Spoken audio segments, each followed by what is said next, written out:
So, two of the five speakers that were originally slated for the G3 conference have both fallen into scandal. Both were confronted with evidence. Um, Seems like they have both originally denied their accusations, but because the evidence was too strong, had to give in and eventually admit their sins. This is Steve Lawson and Josh Buice. The good news story is that both of them have repented, and we're very thankful for that. But the bad news story is it seems like their sins have deeply affected the churches and institutions that they're a part of.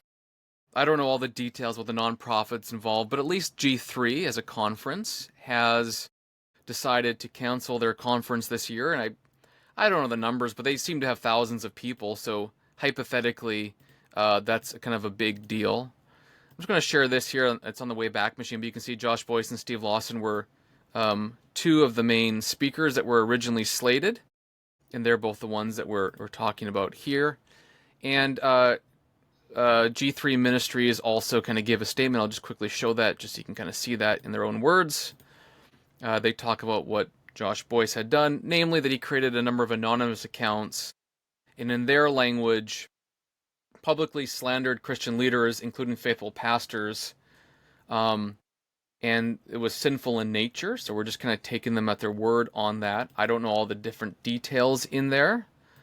They also talk about how he was confronted over a period of 2 years and lied about that he was running these accounts. So I think, in my mind, running anonymous accounts isn't really the issue here. It's lying about it to your church and institution for years. And the only reason, essentially, that he admitted it seems like he was caught in the lie. That appears to be a very similar thing to what happened with the other gentleman mentioned earlier. But again, both have repented, and we're thankful for that. So the topic isn't really to recriminate or to bring up all these past things, but to talk positively about the importance of virtue for institution building, and then warn negatively, I guess, on how vice can damage a church, an institution, and a reputation for a long period of time.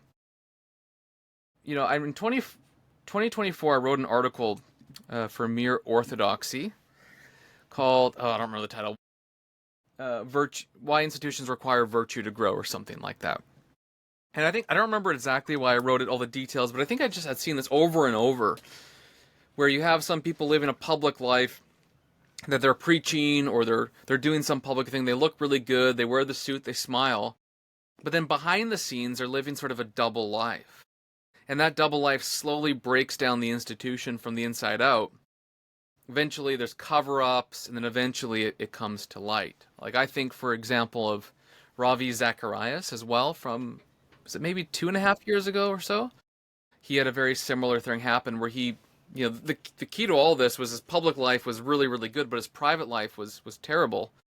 And he lied for years about it. And what that can do to an institution's reputation is dramatic.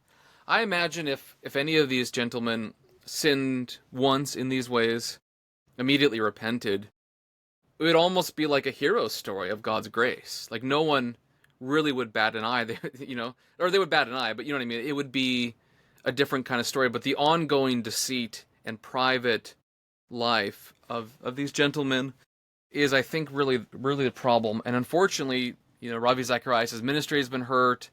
G3, I assume, is hurt. They're not running their conference. I'm sure that's a big deal to them. I'm not an insider.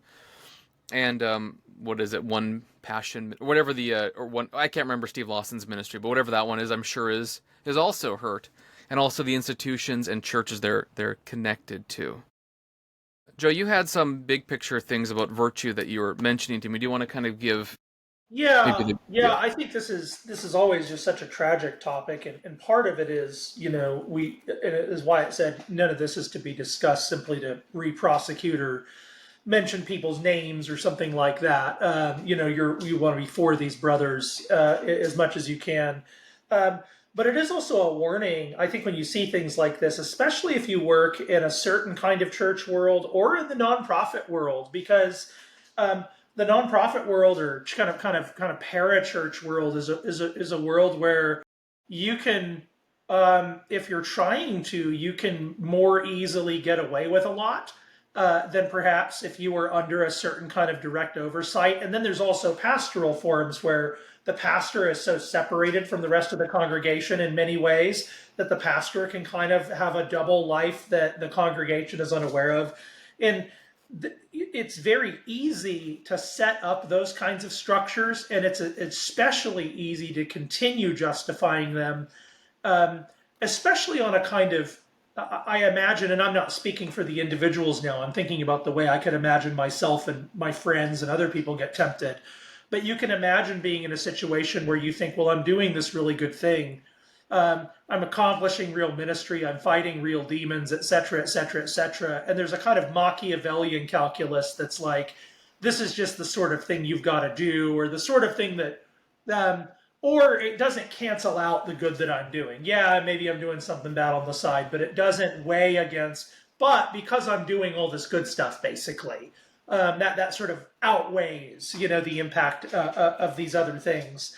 And it, yeah, I don't. I'm only going to say that on the front side. My first lesson to me, I say lesson, but the first thing that I think of when I hear these stories, for the most part, is um, take heed lest you fall, because this happens enough that it's like it only takes a certain mentality. It takes a certain kind of self-justification, of which human beings are very, very capable. We're all black belts at self-justification in our own way, and and it's something that can happen to institutions. And again, I'll come back and say a few more things later, but I think part of what you're wanting to emphasize here is that institutions actually do better and grow better and help more if they're founded on virtue and being carried out with virtue, as opposed to, again, in some cases, like a non's accounts sort of thing.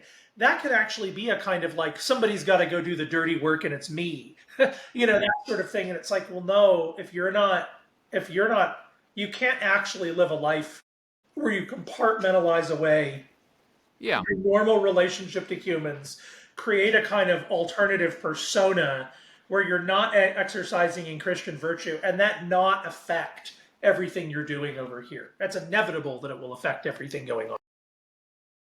Well, yeah, and I think it's the difference is if you have an anonymous account that you're just doing like silly memes on or whatever, versus one that when asked about it, you lie to your church, and it's like that's where I think the issue comes.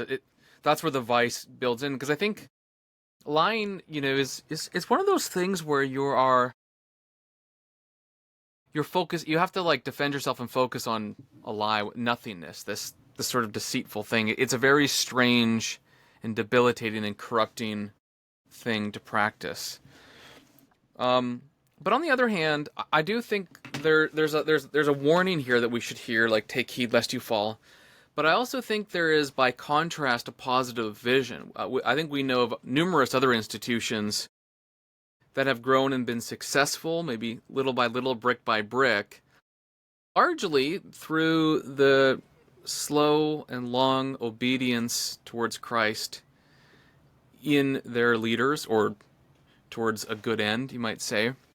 And I'm reminded of some of the language that the Bible uses. I think of like Galatians 5, verse 22 and 23, where Paul says, verse 23, he's actually talking about the passions of the flesh that you need to overcome, but he says how to overcome them is essentially pursuing virtue, self-control, gentleness, kindness, all these things. And you could look at that and say, well, self-control, of course, that's good. Gentleness, kindness, okay. Maybe these things are useful and good, but in this situation, you can't access them because you need to it's not pragmatic enough, or we need to really not be gentle in this situation, or whatever it is. Like, you just kind of find ways to explain that away. But it strikes me that in so doing, as you explain that spiritual fruit away, you are doing the very thing Paul warns against. You are allowing the passions and desires of the flesh and their temptations to control your decision making and what you'll pursue as a way to overcome vice. And so this means, I think, if I could have put my finger on it, that God not only defines the end of our ministry or institutional goals, like what is good, but he also defines the means. And if we genuinely believe in the Holy Spirit, like the real Holy Spirit in the world that acts, it seems to me that we need to trust, to use the language of Gregory of Nyssa, in the empire of the Holy Spirit to grow through the fruit of that Holy Spirit in our lives, and then our collective institutional life, and then obviously church life as well. And that might mean sometimes pursuing things that don't appear to have pragmatic utility, or you might think won't work. But whenever you say something like that, it won't work. I work for what? Like, to win? Well, if winning is your goal per se, like as such, then you probably don't have the right target that you're seeking anyways. Did the martyrs Seek win? first his kingdom and all these things will be added to you. Yeah. Would you say, sorry? I said, did the martyrs win? They died. It's like right, that. The martyrs. Yeah. Martyrs died. So I think God defines the end and gives us the means to accomplish that end. And occasionally it looks like failure, it looks like death and resurrection. Sometimes it looks like expansive growth. But at the end of the day, if you pursue institution building, church building, life building, by the virtue, by the fruit of the Spirit, then what you do will echo into eternity.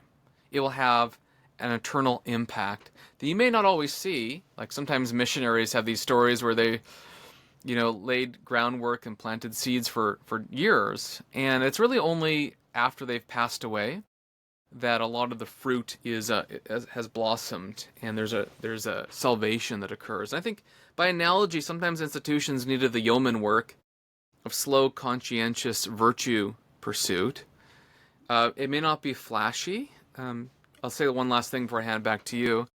Vice can often attract a crowd.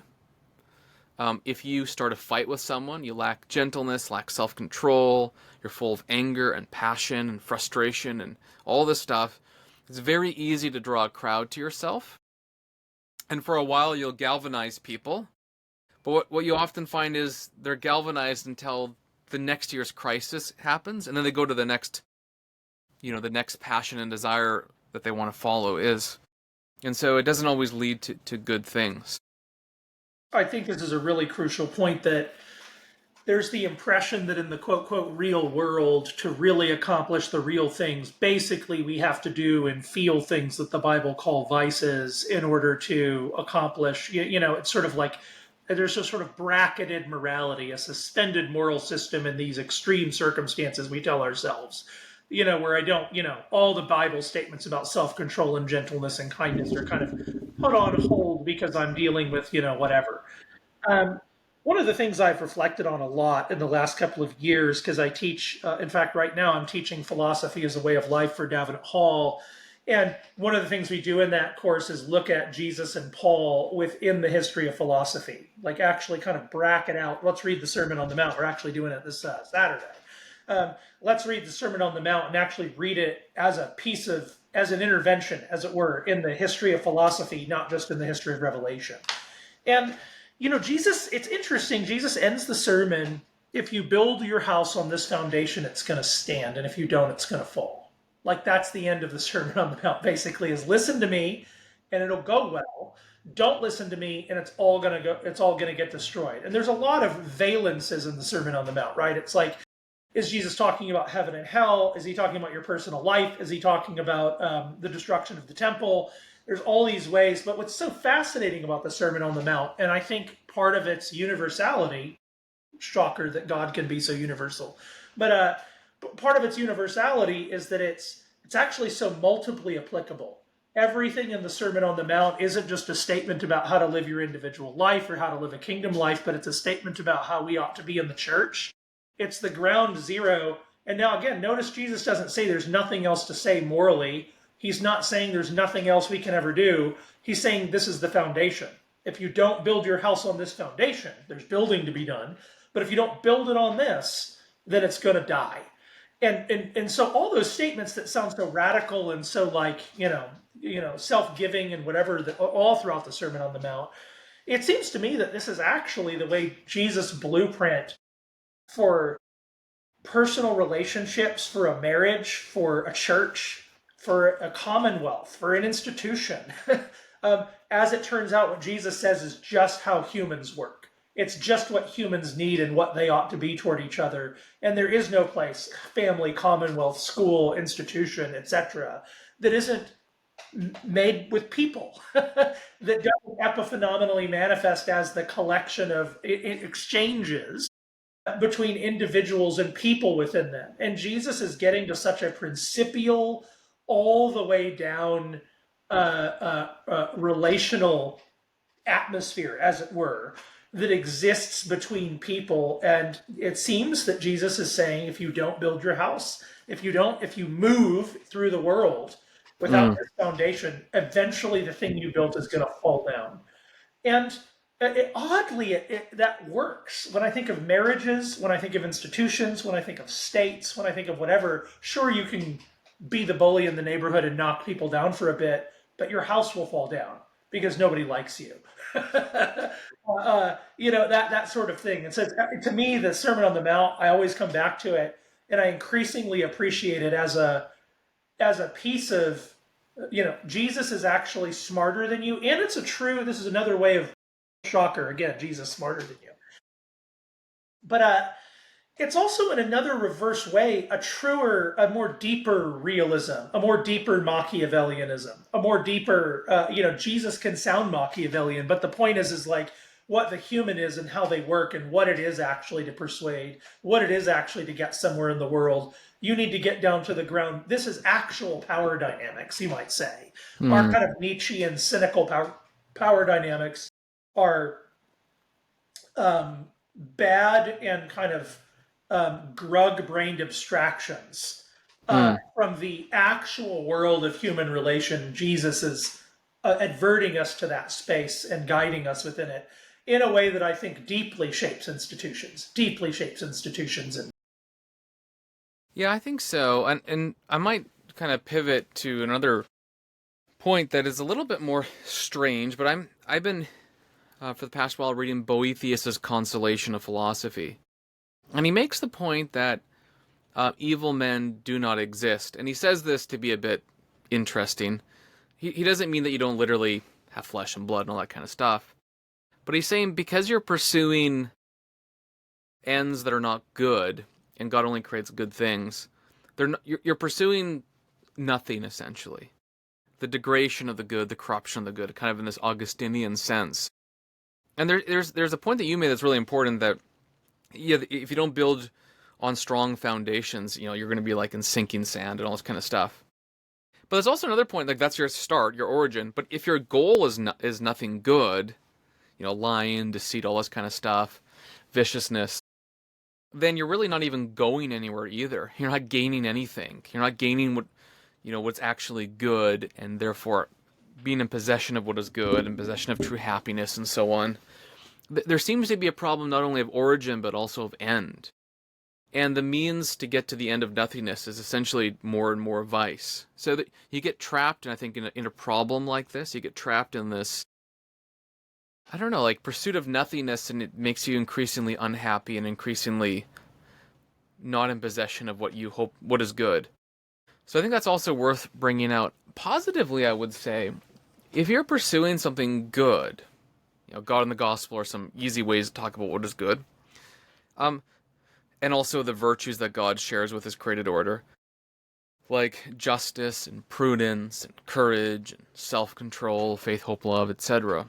Then you can actually be in possession of these things really and truly, and they are forming you into be the kind of person that I think God has created you to be. So they're from God in origin. They give you a foundational strength, but they also give you a good end. And so in the middle bit of pursuing them, you're actually attaining something real. Like if you pursue goodness, you can in fact get goodness. And that in and of itself is like, the end for what you're for. So there's just like a totally different way of life. And sometimes institutions, yes, they can get lots of energy, lots of attention through conflict. Not that conflict's always bad, by the way, but bad conflict through passions, desires, rage, etc. and you may get money to enable that for a while. But you're pursuing essentially nothing good. And so even if you build what seems like foundations, you're going nowhere good. And that end is the end is vice, and vice is really nothingness. So like there's even just a really important lesson to think through here. Like when Jesus says, "Don't store up your treasure on earth where metal can rust and moth can eat." He's saying something like what Boethius said, where Boethius said, "Look, if you pursue wealth, if you pursue status, if you pursue all of these things, reputation, honor, etc., those are all things that can be lost. They're just temporary. You need to pursue something that can't be taken from you." And ultimately that's God, but I think before that, there's the means that you get there. That's really I mean, I think it's Epictetus who says this, if memory serves. I might get this backward. The only thing that you can really control is what's in you. You can't control what's outside of you. That's not Epictetus. I'm kidding. Not? I'm kidding. What is? No, I just wanted. Well, I don't know if it's him No, or no, no. someone like him. I just wanted to like Okay. nobody actually knows. Yeah.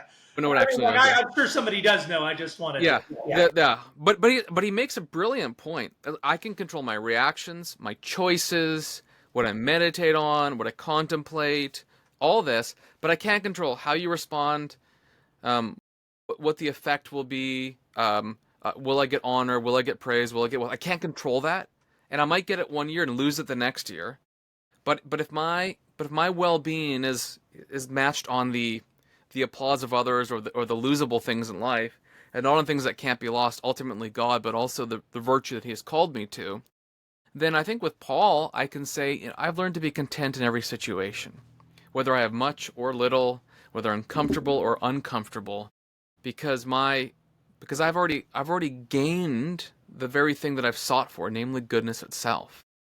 I don't need more than that. I may want, but I don't need more than that to have what I need. Yeah, and all those other temporal things in Boethius, of course, are this is where we get the famous image of the wheel of fortune, right? That the wheel of fortune. Yeah, he's the original Pat Sajak and Vanna White together. In any case, yeah, right. Boethius is looking at all those temporal things, and those temporal things are intrinsically subject to the wheel of fortune, meaning you might be wealthy one day and poor the next. You might have great status one day and not status the next. You might, these things can be one way and not another. For right or wrong, could be that you deserve it because you committed vice. It could be that you don't deserve it and you're just the victim of injustice, as seems to have happened in the case of Boethius about a lot of things. But right, that store up your treasure where moth and rust do not destroy. And I think one of the hardest, as I think through building institutions, of course, and building churches and going out and doing projects in the world, one of the very difficult things that, like at the very center, perhaps of what becomes tempting is a kind of worldly ambition and status. This is one of the things that Boethius talks about, is the transition, the transitory nature of status. And yet, perhaps especially for men, there's a deep, and I think I've just seen this all over the church, and I don't mean that I never have these feelings either, but I think it's easy to see all over the church that who is it, especially in an era of kind of the Wild West of both the internet and the Wild West of kind of the evangelical communication network, where everyone's trying to fight the whatever. There's a million blogs, there's a million churches, there's a million publishing houses. Who rises to the top in that Wild West of the public sphere? And very often, it's not that there's not great bloggers out there, and it's not that there aren't great intellectuals out there, but very often it's those who are the biggest and fastest status chasers. And you can imagine, like, part of this is like why people begin to think this is just part of the game. If you're not kind of a status chaser with the same degree of aggression as all the other guys, how will you ever get known, and that sort of thing. So, like, vice is actually built into the thing, built into the very project. But yeah, one of the temptations I think of when I think through this question, and especially for nonprofits, is, I mean, you use the word contentment. Some of it is saying, like, we have this, we have an allergy in America that's like, you always have to be growing, we always have to be, and then, again, a status achievement is related to that. And yet, yeah, I don't know. I'm sort of free associating several thoughts there, but it strikes me that the status question and the temptation, it seems to me, in my own experience with nonprofits and churches, the temptation to want to feel like you're a bigger deal, wanting to feel like a big deal in the sea of big deals, is something that sucks an enormous amount of energy, and perhaps actually gets in the way of, perhaps gets in the way of God actually using you in a way that could actually make you a bigger deal than you think. He who honors me, I will honor. Yeah. Well, I also think of, at least in my life, the people who have influenced me the most, and certainly there's authors or big name people, they have, but often it's also someone who's sort of quiet, steady, virtuous, kind, and patient, and has mentored or worked with you. I think those kinds of people, the kind of unsung heroes, are those on reflection we all understand have been most effective. And some of those who've accelerated, online with huge influence, certainly can use it well. And I think if God grants you that influence, you should use it, by the way. I'm not against having Yeah, influence. of course. But I think there is, as you noted, a sort of status chasing, clout chasing, that you think is good because other people do it. And, one example I think of maybe a good way of getting status is interestingly enough, Jordan Peterson. Because his original fame, you might say, was from his time at the University of Toronto, in which he, I don't think pursuing fame, just conscientiously objected to using someone's preferred pronouns because he felt that was an abrogation of free speech. And so that kind of blossomed him into a pretty well-known figure, but I don't think he was pursuing, a million-person audience just by doing that. No, that's the difficulty, is that he starts out right making fairly grainy videos. Yeah, there's the bill in Canada that becomes a big deal. The one question becomes, does he become more that way as he gets more famous? And this is one of the deep challenges, is like, how are human beings generally capable of handling that kind of fame without giving into those kinds of vices? And the answer generally is no. Generally, no. Well, Most I of even them noticed, handle it. you maybe said, I don't really keep up with him, to be honest, but I've seen that some people online seem to be turning against Jordan. I don't understand, to be honest. I don't really keep up with him, but it seems like he's now becoming a bad guy, I think, to the right. But I don't understand Yeah, those dynamics. it's not for his failure to status chase, perhaps, but it's I think that he is now saying there's certain things happening on the right, namely like an emerging anti-Semitism and racism, that he's been fighting the woke for 10 years. Oh, I And see. one of the things you see happening is him saying, and he warned, I mean, old Jordan Peterson videos, one of the reasons he was fighting the woke is he said, you're poking a bear. There's a dead, not quite dead, but there's a snoring beast that you're poking at, and when it wakes up, it's going to be very bad. He was always actually worried about right backlash. And one of the things he's now saying very overtly is the beast is awake, and the anti-Semitism and the capacity for just death and psychopathy, like he's basically saying the psychopaths are out, and they're all over the internet, and the right is now kind of nervous about him because it's like, well, he's punching both ways, I guess. Well, I remember a decade ago I was kind of reading these circles, and there was a book, well, a movement that's sort of inspired. I think he's still alive and from Paris. Alain de Benoist. He has a book called A View from the Right, and it was. Have you heard of him before? I How do don't know you if spell his last name? Alain de Benoist. Yeah, I've seen the name, but I have not read him. So, again, this is like my memory from. I used to kind of read into this stuff like a long time ago. So someone listening, just like my Epictetus thing, they'll probably be like, you're wrong on that. But yeah, his view, and he's inspired a lot of people in the new kind of like the new right in Europe, was essentially let's say a return to paganism in a very nationalistic blood and soil sense. The sort of second-tier status of immigrants, not that you would be mean to them, that wasn't his point, but they were kind of second tier to the primary class of citizens. You could still be hospitable. That the blood and soil that your fathers had, their blood had shed on the soil, this is where the old gods are, this is where your past is. And he kind of built this sort of European view of viewing this some years ago, and he must be in his 90s now if he's still alive. But he really inspired a lot of people, I think, in the new right in Europe. I have no idea how interesting he is in the USA. So his is the Nouvelle Droite, the new right. And let's see, he's 81 years old, so he's still around. Anyways, this is like, I don't know, the poking the bear thing. I remember reading him and like a decade ago and going, wow, if what he is doing begins to appear in North America, and it has, of course, in many ways, there really could be a resurgence of a strong right, but not one that's necessarily founded in Christian principles. One that's founded in a sort of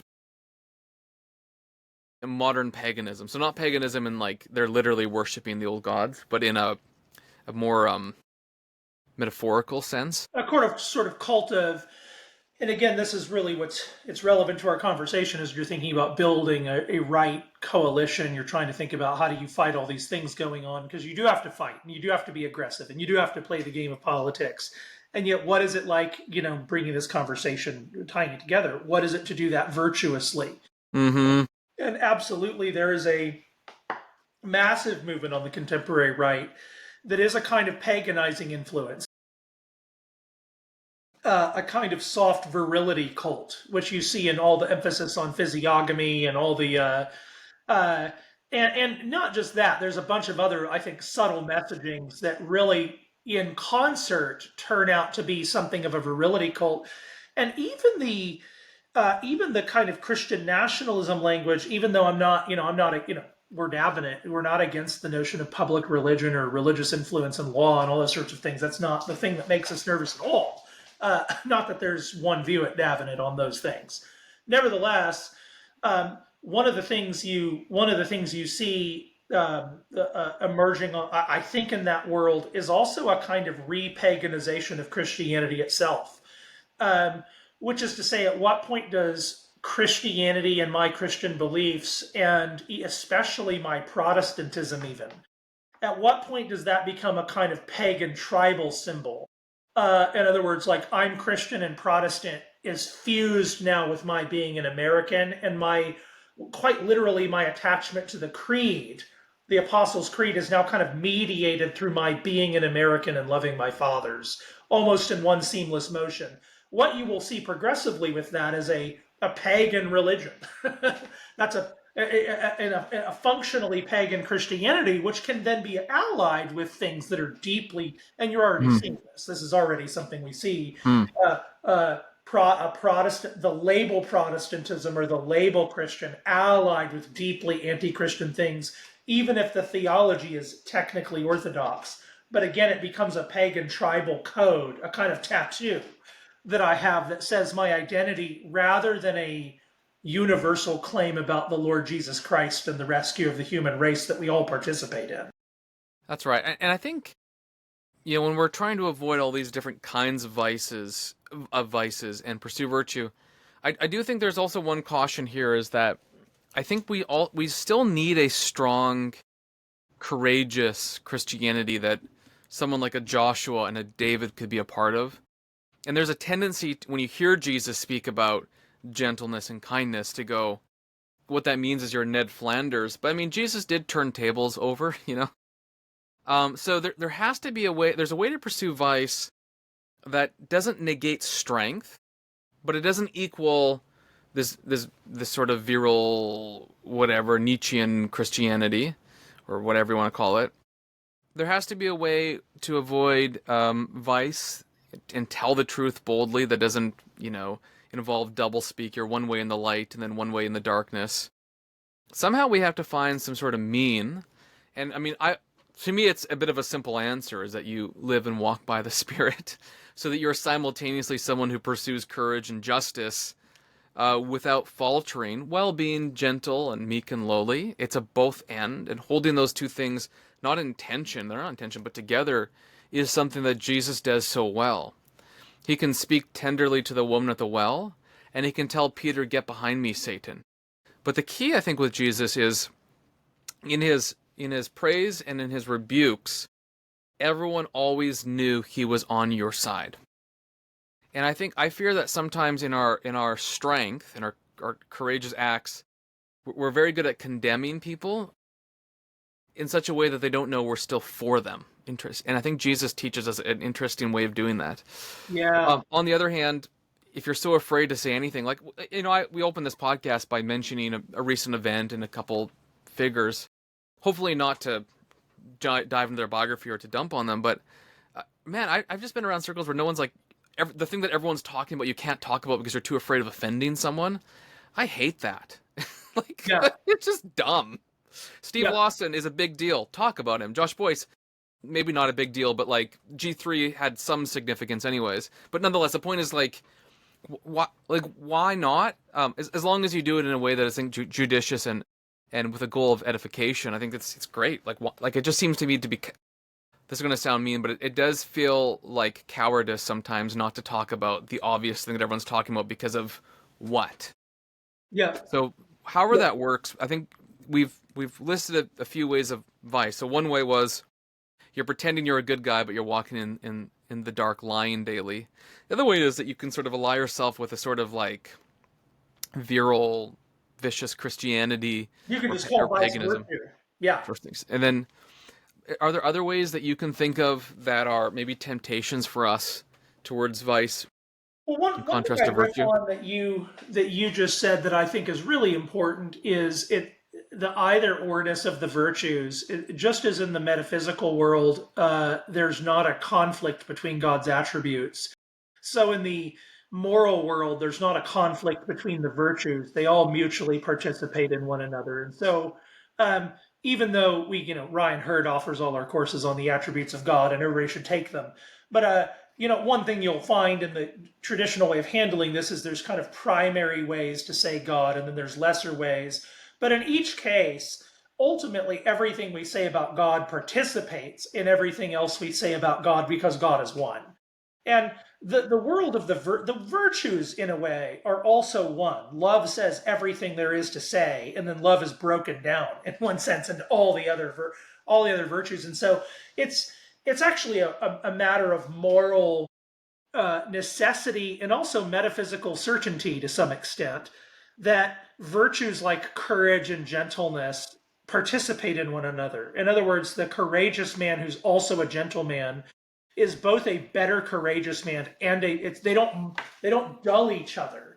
They sharpen each other. The courageous man who's also a gentleman is the one whose courage is like bullseye level courage, and their gentleness, if you're able to be courageous, is bullseye level gentleness. And again, that's why the Sermon on the Mount, so much of what's going on in the Sermon on the Mount is just again Jesus saying this is the foundation. Turn the other cheek is not a statement about literally everything that ever happens in your life, but you're not going to know when to fight a just war. You're not actually going to know when to pull out your fists and get into the fight that you need to. Great And you do example. not have the heart that has the disposition to say, I don't do this just because I have an ego. If I can just like let it slide, I'm gonna be the guy who's be like, whatever, dude, I'll let it slide. Then carry I think the so. do or whatever. But that doesn't mean no fighting. That doesn't mean no injustice. That doesn't mean any of those things. It's just the foundation on top of which we will get all those other things correctly. And in one sense, this is just war theory. Just war theory, literally, in one sense, you could look at it this way. Just war theory is the of the horrifying act that we sometimes have to do, which is kill each other, into the concerns of the Sermon on the Mount. In other words, just war theory is saying, like, how do I love the people that I'm killing the best? Well, don't be overly proportionate. How do I do? Don't do this. Don't That's a good do way that. of putting it, I guess. But it does. But it gives Yeah. you all these conditions for saying. And then in Christian civilization, one of the things you find is prayers where people pray for their enemies even as they're fighting and that sort of thing. But it's like a weird bringing of even warfare into the value system of the Sermon on the Mount that you see develop within Christendom. Well, I think if you're a Christian policeman, you know that justice requires violence sometimes. To prevent a murder, you sometimes have to, I don't know, tase, tackle, or whatever it is, and arrest someone, and that takes physicality, force, and violence. So I think there has to be a way to pursue virtue and all the things that the fruit of the Spirit are, and yet have the kind of confidence, boldness, and courage that someone like Joshua, someone like David, someone like Paul had. Because there is a sort of, I think God made men in particular, as Romans 2 says, I mean, it's for everyone, but I'm thinking of men in the sense, to pursue glory and honor.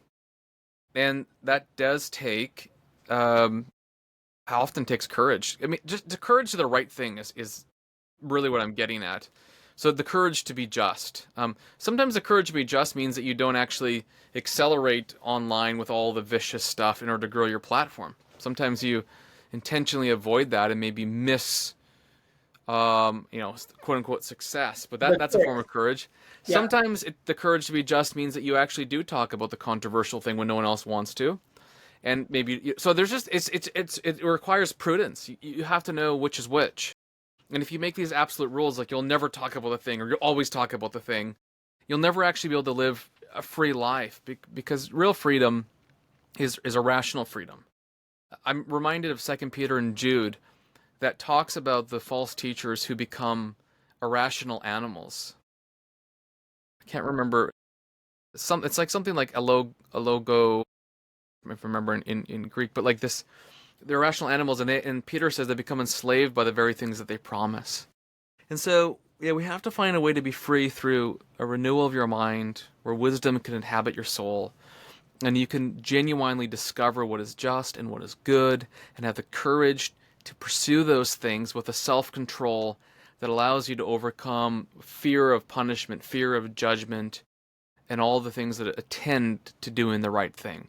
I think at the end of the day, institution building is so hard because it requires a particular form of courage to do what is right or just, usually when it's not popular to do so.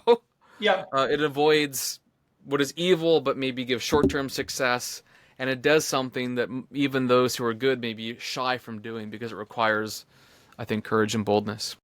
Yeah, the last thing I'll say is, I think, I've been a part of Davenant since the beginning, and one of the things I've just seen so many times is human beings get into relational conflict. This is just part of being in the church. It's part of being a pastor and an elder and a parishioner. And human beings, there's friction that exists in having a common project with other human beings. And so one of the things that is just very clear to me, just from experience at working with Davenant and working at other institutions as well, is how basic, kind of the way you framed this is sort of like virtue is necessary for building institutions. And the amount of times I could say without virtue, without genuine caring for others, without love, that we could just fall apart is legion.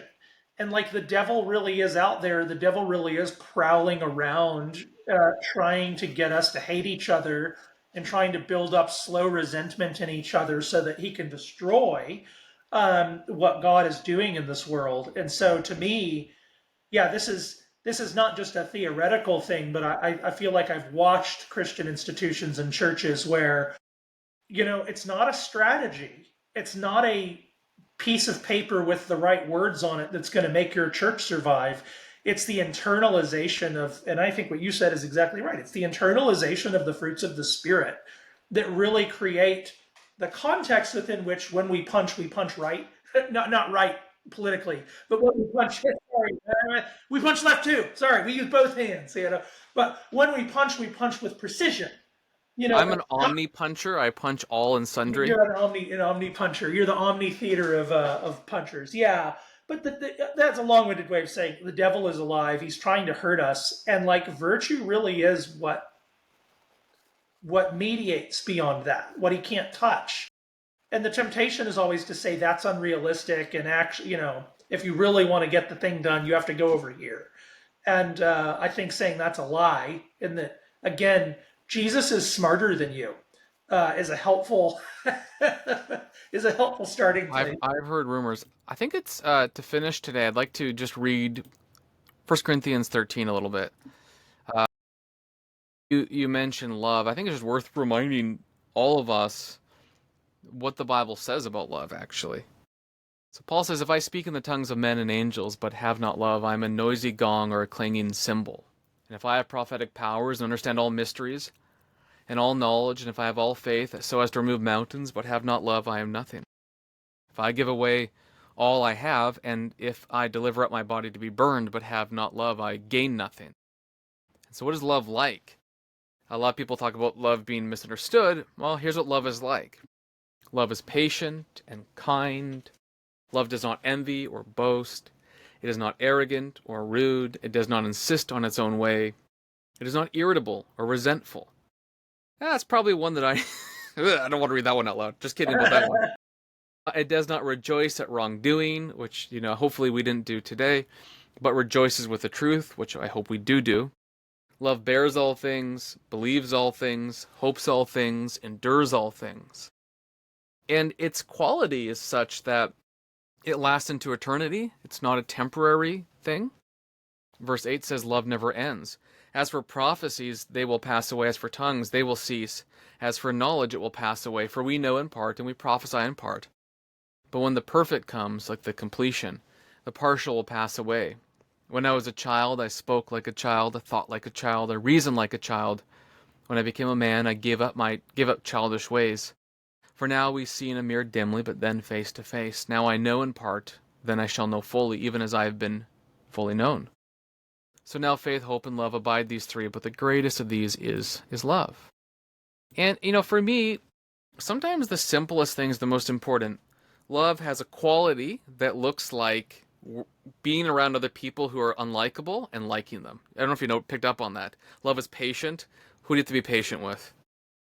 People that Yeah. annoy you. It's kind. Who do you have to be kind with? It's like the whole list is about loving other people across differences. And then it says the reason you need to do this is because love never ends. So I think at the end of the day, when we think about the virtue conversation, I agree with the Thomistic tradition of moral thinking that love infuses the rest of the virtues, the cardinal virtues, and brings them to a more perfect form, we might say. So at the end of the day, you can have courage, but you have to love your enemies, even when you're doing the right thing and perhaps trying to defeat them. So there's a uniqueness to the Christian called a love that is unknown to the natural man, undiscernible to those who are physical, but known and appreciated, embraced, and internalized to those who are spiritual. The pneumatiki in Paul's language. And with that, I feel like we should end our episode. So good, All my right. friend?